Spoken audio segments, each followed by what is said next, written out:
formally established. At its core, embedded liberalism was an era born from enormous tragedies, one being the Great Depression, and the other being 2 world wars.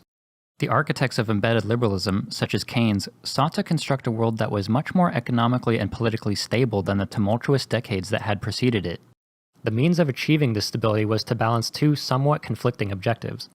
The first was to allow national governments to provide generous welfare programs for their citizens and to intervene in their economies to maintain full employment. This was the style of economics that Keynes had introduced in response to the Great Depression.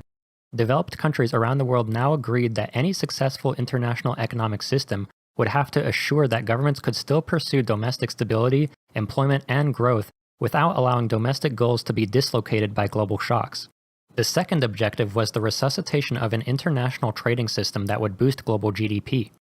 Before World War I, accommodating and participating in an international trading system managed by the gold standard system was the foremost objective of most national governments. Unfortunately, the First World War, the Depression, and the Second World War each badly damaged that global trading system. During the Depression, countries raised barriers to trade in attempts to keep their failing economies afloat, leading to the devaluation of national currencies, the inflammation of political tensions, and the deterioration of world trade. However, had the world simply returned to the pre-World War I system of global trade, the accomplishment of the first objective would likely become impossible, because in an unrestricted free market for international capital, such as was the case prior to World War I, investors could easily withdraw money from the nations that attempted to implement interventionist or redistributive policies and reinvest it in countries that lacked such policies.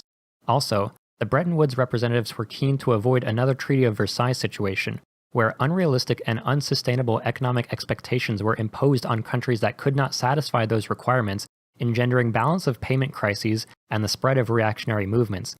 This was a possibility Keynes was all too aware of.